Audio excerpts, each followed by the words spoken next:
Bismillahirrahmanirrahim. Assalamualaikum warahmatullahi wabarakatuh. Innal hamdalillah nahmaduhu wa nasta'inuhu wa nastaghfiruh wa na'udzu billahi min shururi anfusina wa min sayyiati a'malina. Man yahdihillahu fala mudilla lahu wa may yudlil fala hadiya lahu. Asyhadu an la ilaha illallah wahdahu la syarika lahu wa asyhadu anna Muhammadan 'abduhu wa rasuluhu. Amma ba'd. قال الله تعالى في كتابه العزيز يا أيها الذين آمنوا اتقوا الله حق تقاته ولا تموتن إلا وأنتم مسلمون وقال سبحانه وتعالى يا أيها الذين آمنوا اتقوا الله وقولوا قولا سديدا يصلح لكم أعمالكم ويغفر لكم ذنوبكم ومن يطع الله ورسوله فقد فاز فوزا عظيما. Amma ba'd fa innal asdiqal hadithi kitabullah wa khairal hadi hadi Muhammadin sallallahu alaihi wasallam wa syarrul umuri muhdatsatuha wa kullu muhdatsatin bid'ah wa kullu bid'atin dhalalah wa kullu dhalalatin finnar. Amma ba'd falhamdulillahirabbil alamin. Bapak-bapak dan ibu-ibu sekalian yang semoga Allah rahmati kita semua. Kembali kita alhamdulillah Allah berikan kita rezeki yang besar, yaitu ketika taufik untuk bisa duduk di majelis ilmu yang Allah sebutkan dalam surat Al-Kahfi, al-malu wal banuna zinatul hayati dunya. Harta dan anak-anak adalah kesenangan daripada dunia. Wal baqiyatu salihatu khairun inda rabbik. Adapun al-baqiyah salihah, sesuatu yang tersisa, amal-amal soleh yang tersisa, itu khairun inda rabbika thawaba, lebih baik dari sisi Rabbmu, dari pahalanya, wa khairu amala, dan juga lebih baik menjadi harapan, menjadi sesuatu yang disimpan, deposit yang kelak menjadi harapan terbaik, yaitu dengan melakukan amal-amal soleh. Dan di antara amal-amal soleh yang teragung adalah thalabul ilm, sebagaimana banyak dikatakan para ulama, karena itu adalah tugas para nabi, menjelaskan bagian agama ini atau syariat. Oleh karenanya tentunya tugas para nabi adalah tugas yang paling utama dibandingkan tugas-tugas lainnya. Alhamdulillah, kita lanjutkan Bapak-bapak sekalian mengenai manasik haji yang sebelumnya telah kami sampaikan 2 pekan yang lalu. 2 pekan yang lalu kita alhamdulillah kita berbicara mengenai haji tamattu, ya. Umumnya haji Indonesia yang dia setelah melaksanakan umroh, dia datang ke kota Mekah, terutama bila dia di kloter-kloter awal sehingga tersisa waktu yang cukup leluasa, maka dia bisa kemudian, ya, haji tamattu, dia berumroh, lalu setelah selesai berumroh dia tahallul, lalu dia tinggal di kota Mekah sampai datang hari-hari haji, ya, sampai datang hari-hari haji, yaitu dimulai antara lain pada hari tarwiyah. Sebagaimana kami sebutkan dahulu, kata tarwiyah ini artinya maksudnya pengumpulan air, karena pada hari itu biasanya jemaah haji pada zaman dahulu mereka mengumpulkan air, juga memberi unta-unta mereka minuman, karena mereka akan menghadapi hari-hari haji lainnya yang panjang, ya. Kemudian apa yang disunahkan di hari tarwiyah, yaitu seseorang yang haji tamattu, ya, dia melakukan persiapan ihram sebagaimana dia ihram sebelumnya, yaitu disunahkan dia mandi dan disukai juga melakukan sunnah-sunnah fitrah seperti khitan atau mencukur bulu kemaluan, menggunting kuku, mencabut bulu ketiak, dan merapihkan kumis, ya.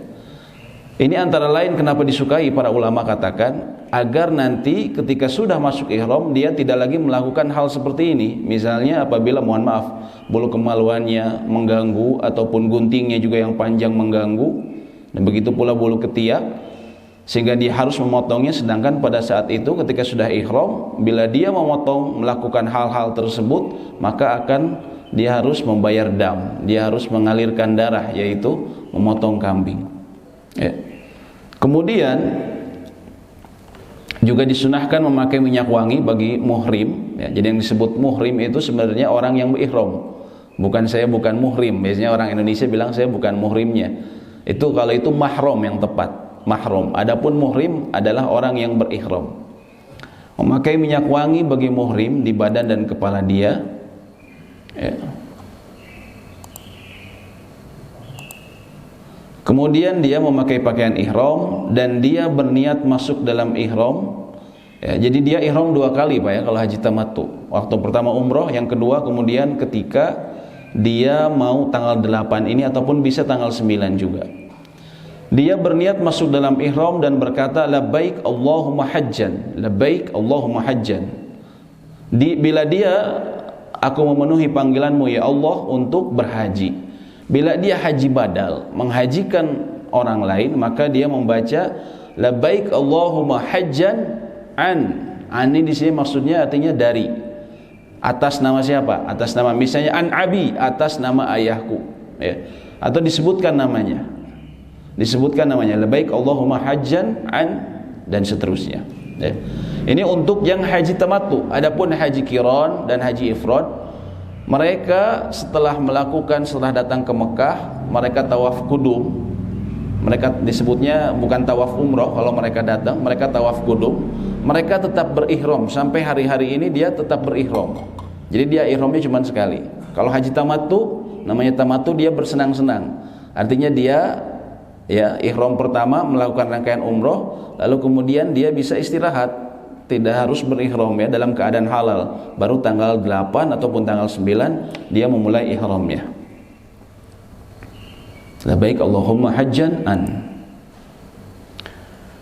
Kemudian dia berihram dari hotelnya dan tidak perlu ke Masjidil Haram terlebih dahulu, ya. Lalu dia berangkat menuju Mina di waktu duha dengan memperbanyak talbiyah. Ini yang disunahkannya, ya. Menuju Mina di waktu duha dengan memperbanyak talbiyah. Labbaik Allahumma labbaik, labbaik la syarika laka labbaik.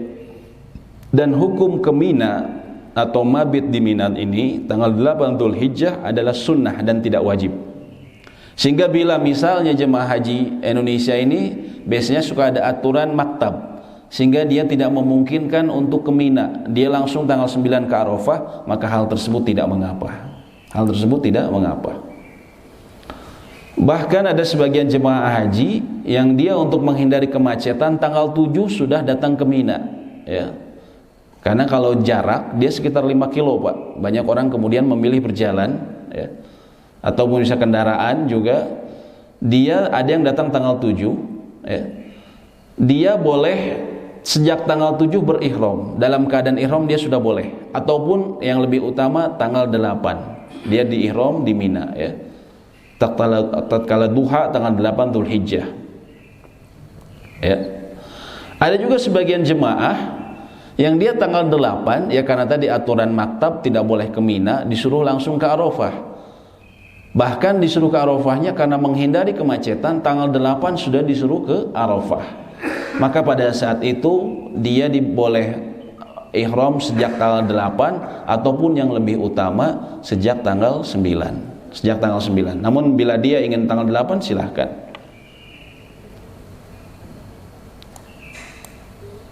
Artinya ketika berihram tentunya ada aturan-aturan yang harus dia patuhi. Kemudian di Mina di hari tarwiyah, ya, disunahkan pada sholat 4 rakaat dikosor, namun tidak dijama'. Jadi artinya sholat dilaksanakan di waktu-waktunya, hanya saja pada sholat yang 4 rakaat dia dikosor. Dan tidak dianjurkan melakukan sholat sunnah rawatib, ya, kecuali sholat sunnah 2 rakaat sebelum subuh. Karena Nabi SAW melakukannya bahkan ketika beliau safar. Adapun sholat sunat lainnya, duha, sholat malam dan witir, maka bisa dikerjakan. Dan juga andaikan bertepatan dengan hari Jumat, maka saat kita di Mina hari tarwiyah tidak ditegakkan sholat Jumat. Karena kita musafir statusnya, dan musafir tidak wajib untuk sholat Jumat. Tidak wajib untuk sholat Jumat. Dan ini sebagaimana sunnah Nabi SAW. Beliau ketika beliau haji melewati hari Jumat, beliau tidak melaksanakan sholat Jumat. Dan di malam hari pada jamaah menginap atau mabit di Mina, minimalnya adalah setengah malam. Jika sampai subuh maka itu lebih afdol, sebagaimana sunnahnya Nabi SAW, ya.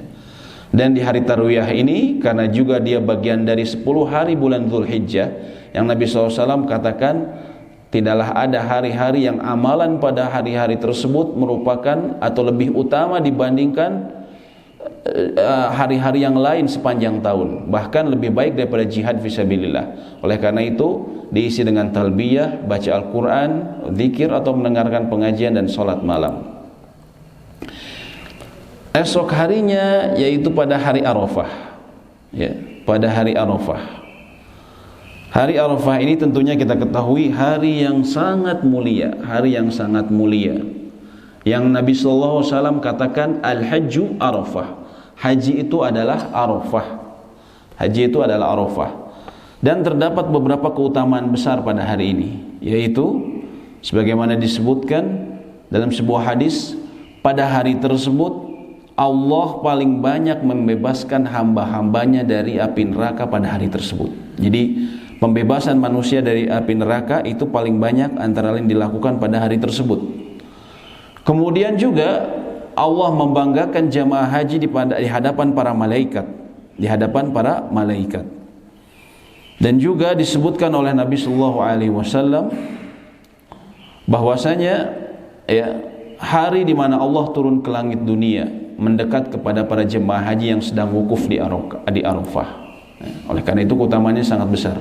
Dan disebutkan dalam sebuah hadis riwayat Muslim, "Ma min yaumin aktsara an ya'tikallahu 'abdan fihi." Tidak ada hari yang pada hari tersebut Allah membebaskan seorang hamba minan nar, dari api neraka, illa yaumil Arafah, kecuali hari Arafah tanggal 9 tersebut. Innahu tadnu, disebutkan kata Nabi SAW, sesungguhnya Allah pada saat itu mendekat. Tentunya sesuai dengan keagungan dan kemuliaannya, kita tidak bisa membayangkan bagaimana Allah mendekat pada saat itu. Lalu kemudian Allah yubahi, yaitu membanggakan hamba-hambanya yang hadir pada hari tersebut, ya, membangga-banggakan mereka di hadapan para malaikatnya, di hadapan para malaikatnya, ya. Kemudian Allah berfirman dalam sebuah hadis dari tambahan riwayat Ibnu Khuzaimah, "Ishhadu anni ghafartu lahum."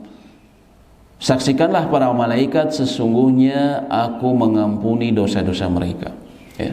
Bahkan disebutkan dalam sebuah hadis juga, sesungguhnya ketika Allah membanggakan keadaan para jemaah haji yang saat itu rambutnya acak-acakan, kemudian dia kepayahan mungkin karena kecapean, Allah katakan, aku ampuni dosa mereka walaupun dosa mereka sebanyak debu-debu, walaupun dosa-dosa mereka bagaikan tetesan hujan dan juga buih-buih di lautan, maka aku akan ampuni. Maka subhanallah, ini salah satu keutamaan haji adalah kita bisa mendapatkan keutamaan di haji atau di hari Arafah tersebut, ketika mendapatkan ampunan Allah tersebut, ya. Dan juga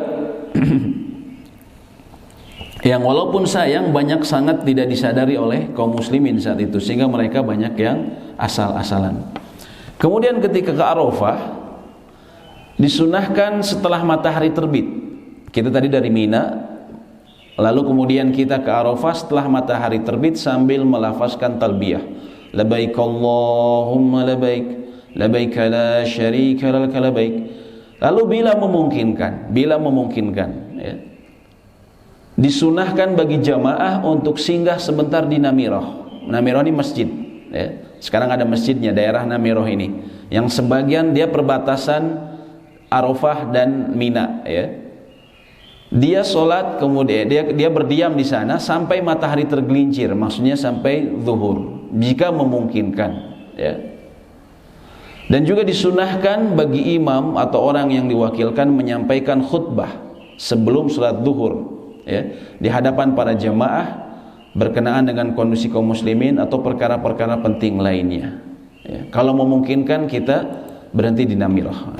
Ini sekarang Masjid Namirah karena dia terus diperluas, dia menjadi masjid terbesar kedua setelah Masjidil Haram di Mekah.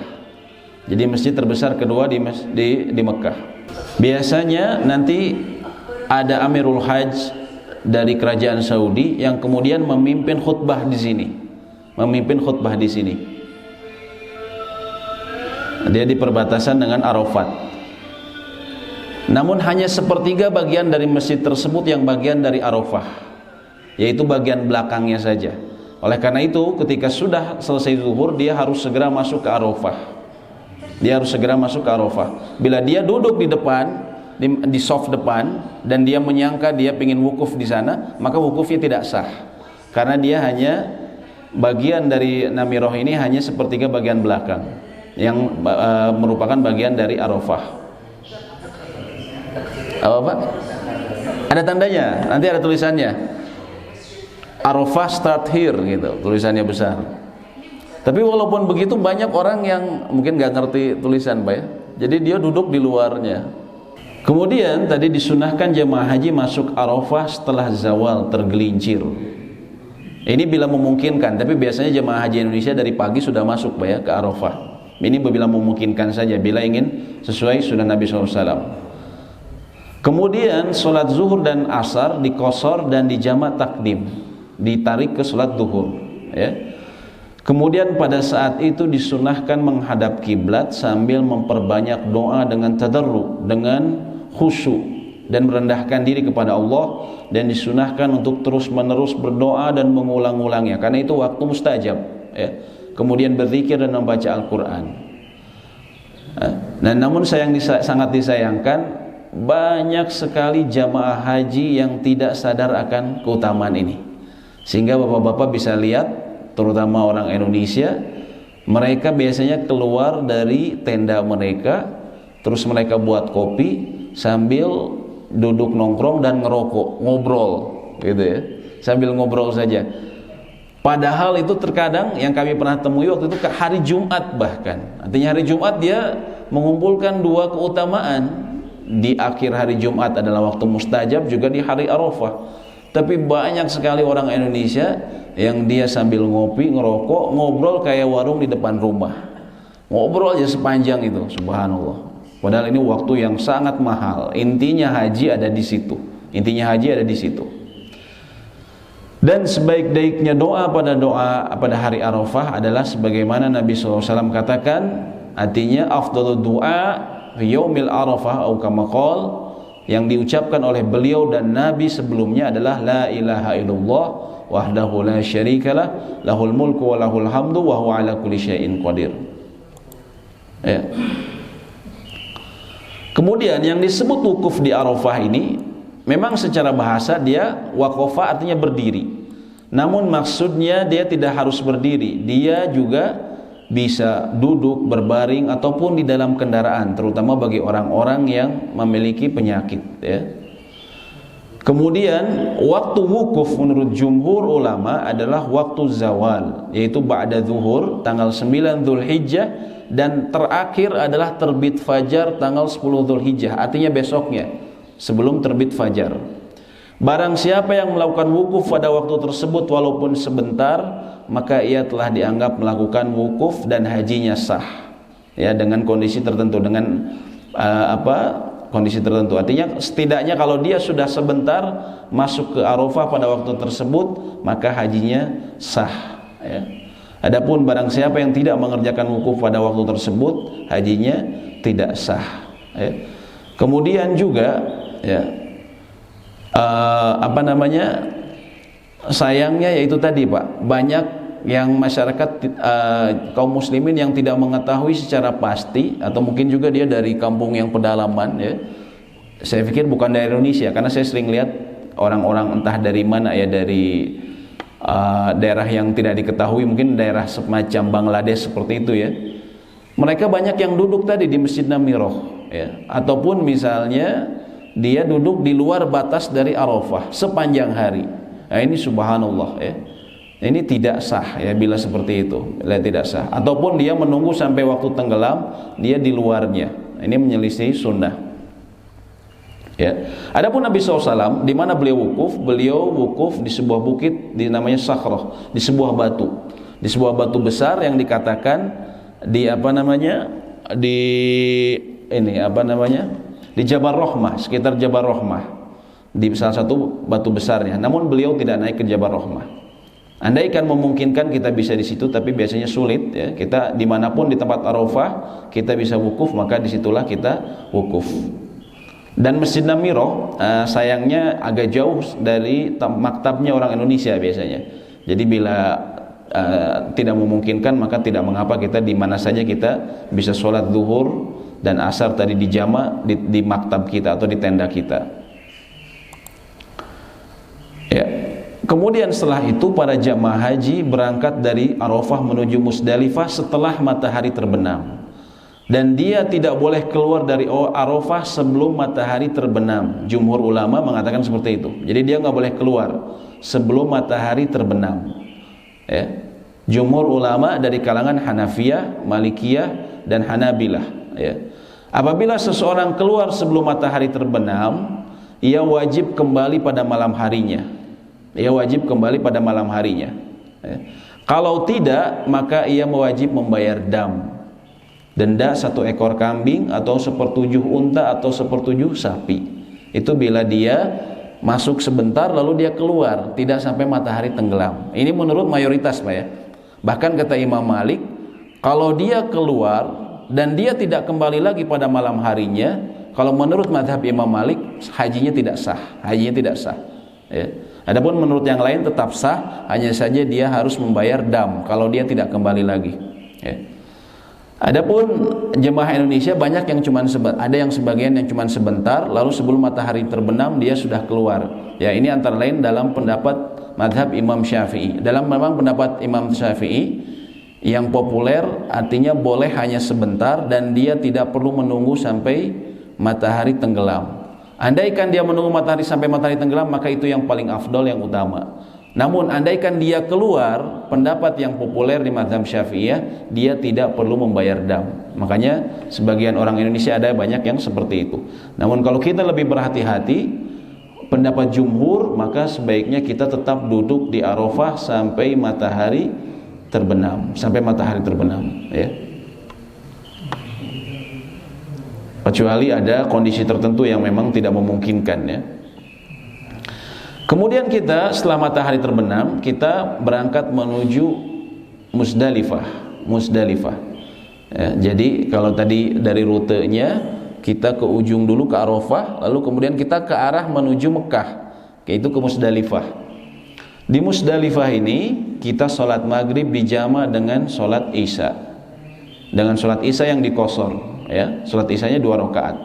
Dan wajib hukumnya bermalam di Musdalifah dan mengerjakan sholat subuh pada waktu fajar, kecuali orang-orang lemah, anak-anak, wanita, dan orang tua, dan juga para petugas yang menyertainya, maka mereka boleh meninggalkan Musdalifah pada malam hari, ya. Setelah malam hari mereka baru jalan ke penginapan mereka, misalnya di Mina ataupun di tempat lain. Kemudian setelah sholat subuh, dia sholat subuh di Musdalifah, ya. Dan ini kan menginap begitu saja Pak ya, tidur di jalanan ataupun di semua tempat di Musdalifah. Musdalifah ini juga namanya adalah Masy'aril Haram. Kemudian setelah sholat subuh, seseorang disunahkan menghadap kiblat, memperbanyak zikir, takbir, dan berdoa, dan mengangkat tangan hingga waktu isfar. Waktu isfar itu yaitu saat cahaya fajar mulai terang namun matahari belum terbit, ya. Ketika menjelang matahari terbit, dia memperbanyak berdoa saat itu dan mengangkat tangan. Kemudian juga saat bertolak dari Musdalifah, kita bisa mengumpulkan 7 batu kerikil untuk melempar jamarot pada hari pertama, ya. Adapun hari-hari setelahnya kita bisa mengumpulkan di mana saja. Biasanya kalau di Mina susah nyari batunya Pak sekarang, ya. Kalau sekarang susah, sehingga seseorang bisa mencari batu dari Musdalifah. Biasanya banyak. Dan yang disunahkan adalah batu yang sedang, ya, tidak terlalu besar dan tidak terlalu kecil. Juga tidak sah dengan tanah, tidak sah juga dengan sandal, apalagi Pak ya, sandal terus atau apa namanya ini potongan aspal, itu nggak boleh. Tapi harus memang kerikil, ya. Sandal, atau ada juga saya pernah lihat videonya Pak, kursi Pak, entah dapat dari mana dia kursi. Iya, saya nggak tahu dia dapat dari mana kursi sambil lari, marah-marah sampai lari lempar. Ada videonya itu. Kemudian jamaah haji bertolak dari Musdalifah menuju Mina sebelum terbit matahari sambil memperbanyak lafaz talbiyah, ya. Labbaik Allahumma labbaik. Dan disunahkan mempercepat langkah apabila telah sampai di namanya sebuah lembah yang namanya lembah Muhassir. Kalau pembimbingnya tahu, dia ngasih tahu ini lembah Muhassir, maka segerakanlah jalannya, yaitu lembah yang terletak antara Musdalifah dan Mina. Mungkin bapak-bapak ada yang tahu kenapa kita disunahkan berjalan cepat di lembah Muhassir atau Wadi Muhassir? Kenapa Pak? Lembah setan, ya. Lembah setan. Jadi lembah Muhassir ini, Wadi Muhassir adalah tempat yang kita baca di surat Al-Fil, Pak. Diturunkannya ketika Abrahah masuk kota Mekah, terus dia dilempar oleh burung ababil, dilempar api dari neraka itu, batu-batu dari neraka. Di situ, Pak, di Wadi Muhassir. Dan di antara sunnah Nabi SAW, kalau kita melewati suatu tempat yang pernah terjadi azab di sana, turunnya azab Allah di sana, itu disunahkan untuk berjalan cepat, melewati daerah tersebut, di antara sunnahnya. Oleh karena itu disunahkan mempercepat langkah, karena di situ di lembah Muhassir ini, lembah yang terletak antara Musdalifah dan Mina, itu adalah tempat diturunkannya azab kepada Abrahah, yang kita baca di surat Al-Fil. Itu di situ, Pak. Jadi Bapak lewat tuh, lewat tempat Abrahah dulu dilemparin batu dari neraka di sana, ya. Kemudian setelah di Mina, maka diwajibkan mengerjakan ibadah hari Id. Ini tanggal 10, Pak, ya. Kalau kita di sini Idul Adha, pas Idul Adha.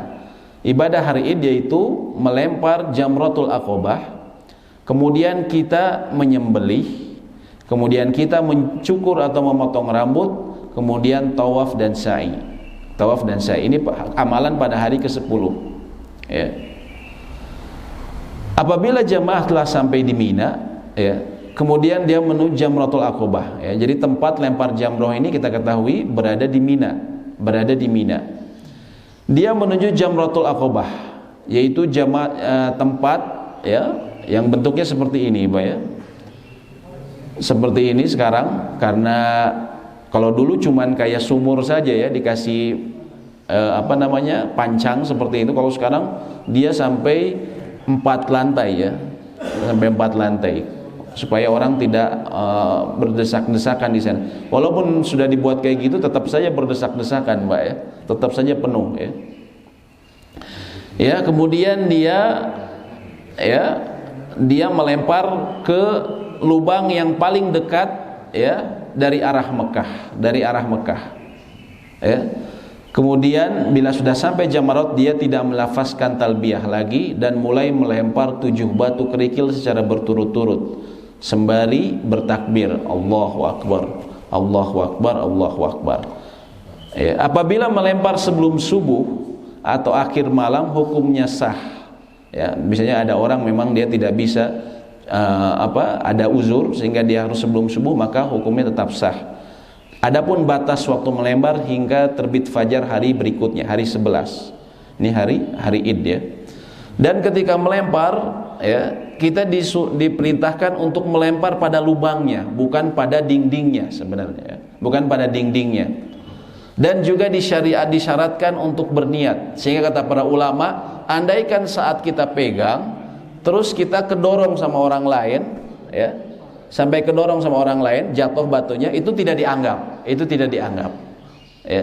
Tapi harus memang dia yang melempar dan berusaha melempar masuk ke dalam lubang. Boleh misalnya mental, tapi dipastikan masuk ke dalam lubang, ya. Dan tidak perlu nafsu, ya, karena jemaah haji banyak yang benar-benar nafsu itu tadi, Pak, pakai sendal, pakai pakai kursi, ya. Itu saya heran, nggak tahu dapat dari mana itu kursi itu, ya. Atau juga kadang heboh selfiean, Pak, ya. Itu kami 2014 teman saya yang lihat langsung, ketika dia sambil foto-foto, ada yang kelempar handphonenya, akhirnya ikut masuk juga. Handphonenya ikut masuk ke dalam lubang, ya. Handphonenya ikut masuk ke dalam lubang, gitu. Dan itu tidak dianggap, Pak, ya, karena handphone bukan kerikil, ya. Jadi harus diniatkan dan harus dilempar ke lubang. Andaikan tadi terdorong, maka tidak dianggap satu lemparan, Kemudian setelah dia melempar jamroh akobah tadi, dia menyembelih untuk yang hajinya tamattu dan qiron. Adapun yang ifrad dia tidak menyembelih. Haji tamattu dan qiron dia menyembelih. Biasanya kita titipkan, Pak ya, travel titipkan. Namun harus dipastikan bahwa yang kita titipkan ini adalah orang yang amanah, orang yang amanah. Betul-betul amanah. Karena saya sendiri waktu sekitar 12 tahun lalu ketika saya masih bertugas di Pikiran Rakyat, saya pernah mewawancarai mahasiswa-mahasiswa Al-Azhar yang bekerja sebagai tenaga musiman pada musim haji. Terus mereka bercerita banyak orang-orang yang dititipi untuk menyembelih kambing ini tidak amanah. Contohnya dalam satu kelompok, satu maktab ada 50 orang. Yang dia potong kan harusnya 50 kambing, Pak ya. Ini yang dipotong cuma 5. Terus ini diwakilin ceritanya, satu kambing untuk 10 orang. Kayak gitu. Ini banyak kejadian seperti ini, Pak. Ya, banyak kejadian seperti ini. Dia enggak, ini ceritanya apa, ibadah suci, dekat tanah suci, dia enggak peduli. Yang penting dia dapat duit. Ada kejadian seperti itu, baik orang Indonesia ataupun orang lain, ya. Dan itu juga yang disebutkan ya salah seorang Ustadz Firanda juga, beliau mengatakan seperti itu. Hati-hati banyak yang tidak amanah, ya. Seperti itu. Adapun mereka yang tidak mampu untuk membeli kambing, maka dia boleh digantikan dengan berpuasa. Dengan berpuasa. Puasanya bagaimana?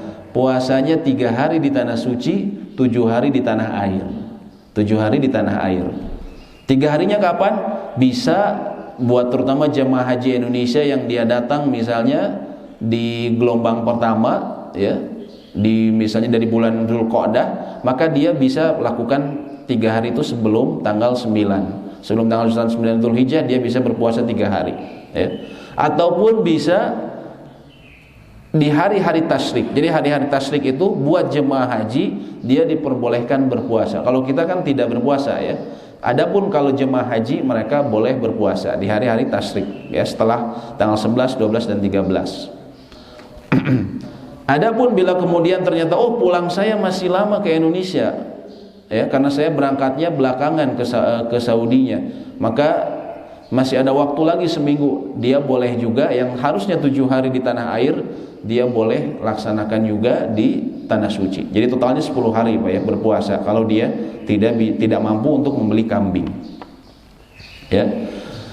Jadi nggak harus kambing. Kalau dia memang orang yang nggak punya duit, ya, dia tidak mengapa, dia berpuasa. Kemudian disunahkan pada saat itu mencukur habis rambut, ya, karena mencukur habis ini didoakan oleh Nabi SAW sebanyak 3 kali, ya, sebagaimana dalam sebuah hadis.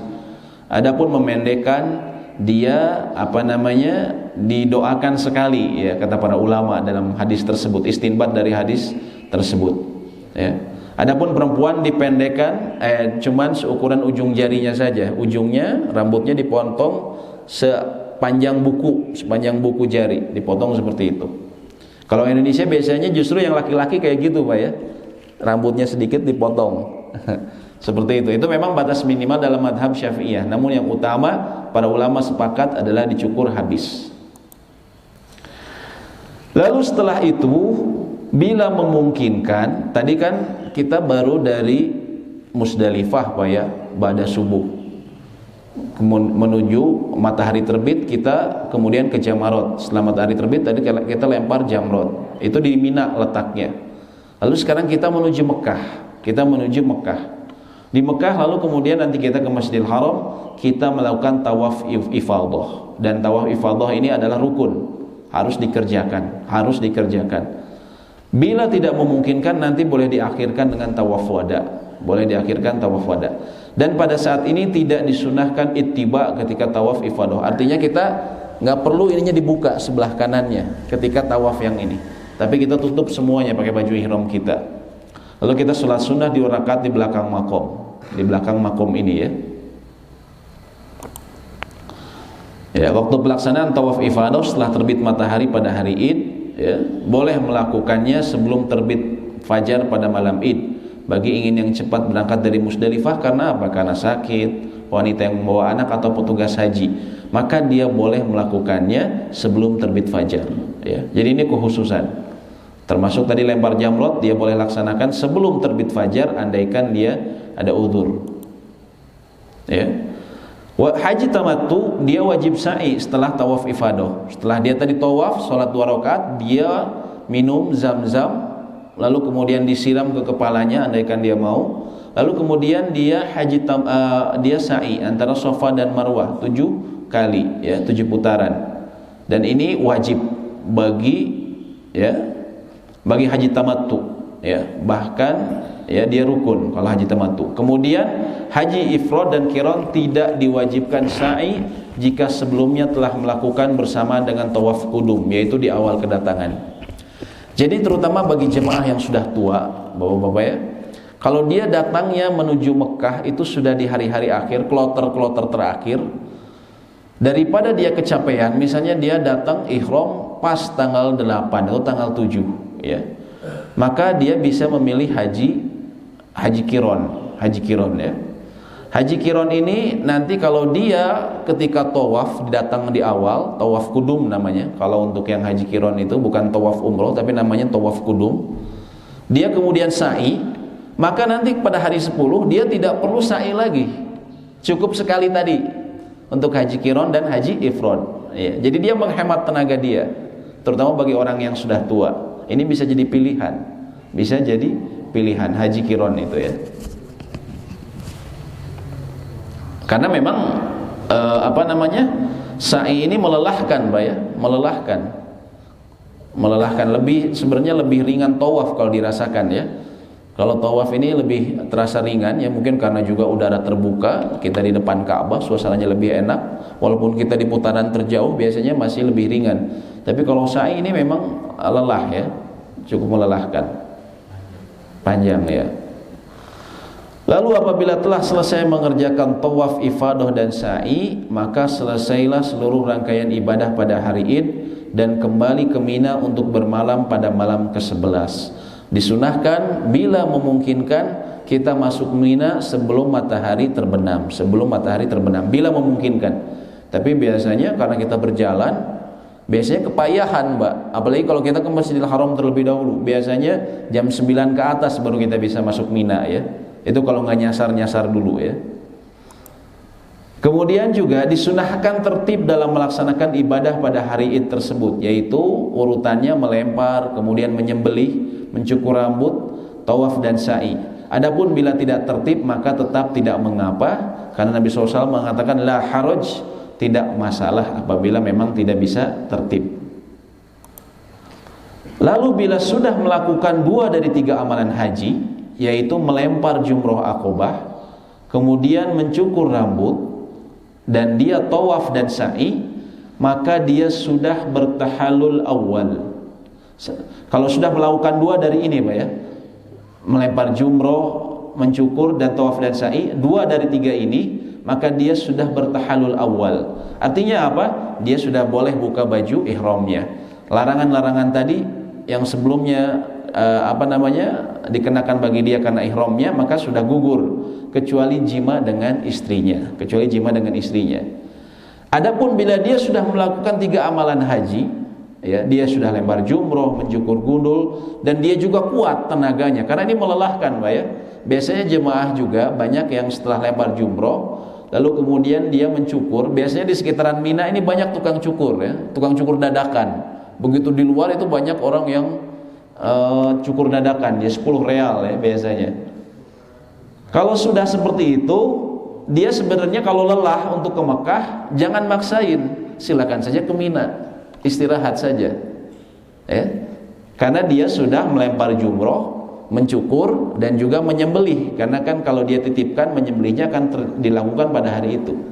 Dia saat itu sudah tahallul awal, dia bisa membuka pakaian ihramnya, memakai pakaian biasa di Mina nanti, ya. Semua gugur kecuali jima dengan istrinya, ya.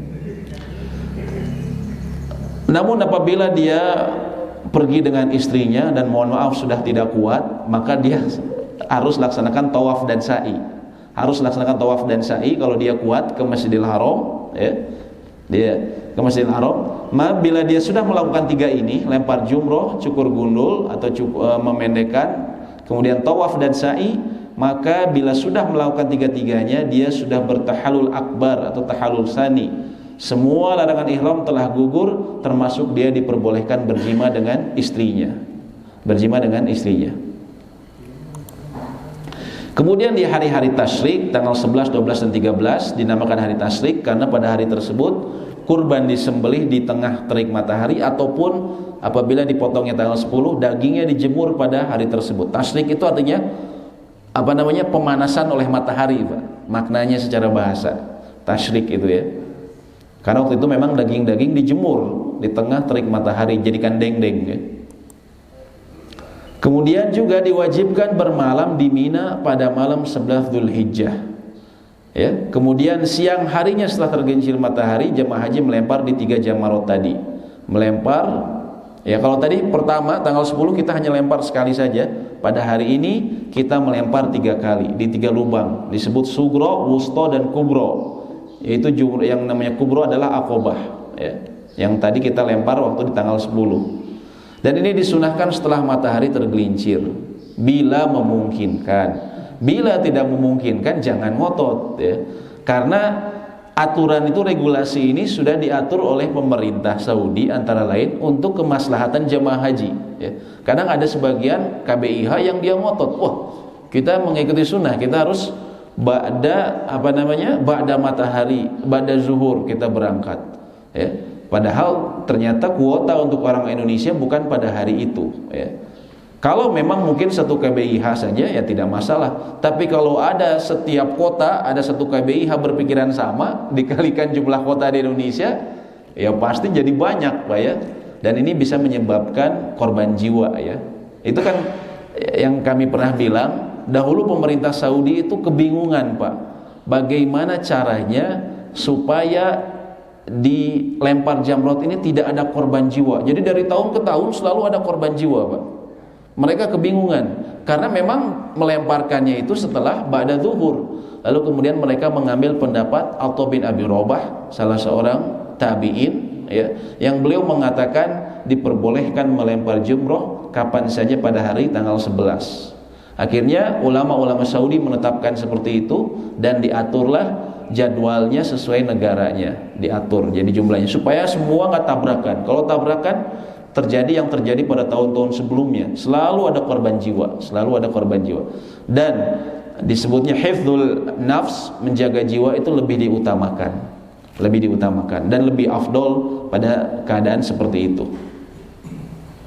Kemudian ya, nah ini Pak ya, jamroh. Nah ini aja sudah luar biasa. Padahal begitu, ini yang paling atas Pak, ini di lantai paling atas. Paling atas itu kayak ada payungnya ya di lantai atas. Dan saya lihat banyak yang pakai helikopter kalau ke lantai atas. Iya pakai helikopter. Saya pikir mungkin tamu negara atau apa ya. Jadi dia pakai helikopter kalau ke lantai atas. Jadi ada helipadnya di atas, nanti ada yang turun. Gitu. Karena memang kan jalanan penuh sekali Pak, padat sekali jalanan. Orang lewat itu susah. Akhirnya banyak yang pakai helikopter. Adapun cara melempar jumroh, yaitu di Jumratul Ula, dia melempar dengan 7 kali lemparan. Setelah itu sambil bertakbir harus mengenai lubang. Kemudian dia maju ke depan, ke kanan sedikit, lalu berdoa sambil mengangkat tangan. Dan juga di Jumratul Wusta yang ada di tengah-tengah. Wusta itu artinya pertengahan. Melakukan yang sama, berdoa setelahnya mengangkat tangan. Adapun yang ketiga yaitu di Aqobah yang dia dekat dengan kota Mekah, maka dia setelah dia lempar tidak disunahkan untuk berdoa. Jadi berdoanya hanya di Jumratul Ula dan Jumratul Al-Wusta, Jumrah Al-Wusta. Kemudian hari ke-12 dan malamnya diwajibkan bagi jemaah haji untuk bermalam mabit di Mina tanggal 12 Dzulhijjah ya. Apabila kemudian setelah matahari tergelincir seperti tadi dia melempar jamrot, melempar jumroh. Apabila dia buru-buru dia melempar dan dia boleh keluar dari Mina sebelum matahari terbenam ya. Artinya ketika hari tanggal 12 dia ingin meninggalkan Mina, dia ingin ke Mekah, dia boleh lakukan itu asal dia lakukan sebelum matahari terbenam. Asal sebelum matahari terbenam. Apabila sudah masuk matahari terbenam, maka dia harus menginap lagi 1 malam, Pak. Masuk ke tanggal 13. Mereka yang tadi keluar dari Mina sebelum matahari terbenam disebutnya nafar awal atau kelompok awal. Adapun yang setelah tanggal 13 disebutnya nafar sani. Bagaimana kalau misalnya jemaah kami berangkat waktu jam 5 sebelum matahari terbenam, tapi saking macetnya sehingga kami tidak keluar dari Mina ya, kecuali setelah jam 7 malam karena macet. Para ulama mengatakan tidak mengapa, dia tetap sah, dia bisa ikut nafar awal karena tadi kemacetan itu uzur, dianggap sebagai uzur, Pak ya. Dianggap sebagai uzur. Ini bagi yang ingin keluar tanggal 12. Adapun apabila dia ingin menyempurnakan hingga tanggal 13, maka itu lebih baik. Ya. Kemudian setelah matahari tergelincir, dia melempar jamrot tadi untuk yang mau sampai tanggal 13. Kemudian setelah itu di antara kewajiban haji lainnya adalah tawaf wada. Tawaf wada ini untuk yang haji, bukan yang umroh. Banyak orang beranggapan kalau umroh juga harus tawaf wada, namun jumhur ulama mengatakan tidak. Tawaf wada itu buat yang haji, Bila dia ingin meninggalkan kota Mekah, maka wajib baginya untuk melakukan tawaf wada 7 putaran, tapi tanpa sa'i. Dan kewajiban ini gugur bila bagi wanita haid dan nifas. Bagi wanita haid dan nifas tidak diwajibkan. Termasuk bapak-bapak yang misalnya kelelahan setelah lempar jamrot tanggal 10 hari Id, kemudian bapak mencukur rambut, kelelahan, aduh saya nggak sempat lagi nih ke Masjidil Haram untuk tawaf wada, nggak kuat ya, maka bapak boleh untuk tawaf ifadah, maka bapak boleh digabungkan dengan tawaf wada. Setelah bapak akan meninggalkan Mekah, bapak di situ kemudian tawaf ifadah, ya. Itu. Nah, jadi ringkasnya seperti ini, Pak ya, kami mutar. Jadi ringkasnya perjalanan ini seperti ini. Pertama kita dari mikot tadi, Pak ya. Dari mikot. Kalau dari Madinah kita di Bir Ali. Kalau kita turunnya di Jeddah, kita dari Yalamlam. Yalamlam ini sebelum nyampe Jeddah. Nanti biasanya dikasih tahu. Kita berihram dari sana, dari mikot. Tapi jemaah haji Indonesia biasanya kalau haji dia dari Jeddah rata-rata ya. Sehingga kita maksudnya penerbangannya ke Jeddah, sehingga dia sudah berihram di pesawat, Kemudian dia tadi ini buat haji tamattu, dia tawaf umroh ataupun tawaf kudum bagi haji kiron dan haji ifrad. Kemudian dia setelah tanggal 8 tadi dia ke Mina. Ya, ini ke Mina. Mina ini jaraknya kira-kira 5-6 km dari 5 kilo dari pusat kota Mekah ya. Setelah dari Mina tadi dia ke Arafah. Nah ini Pak ya, jadi Arafah ini lebih jauh. Itu Musdalifah tadi di tengah. Dia ke Arafah tanggal 9.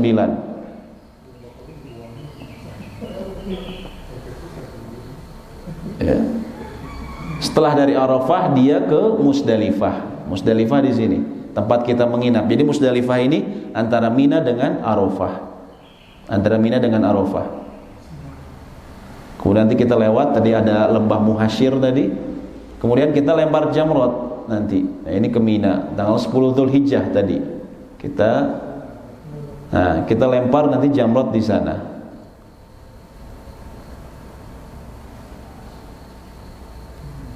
Dia kemudian tadi menyembelih di sana. Saya lempar jamrot, dia kemudian bila memungkinkan dia ke Masjidil Haram untuk melaksanakan tawaf ifadah. Tawaf ifadah dan sa'i bagi haji tamattu.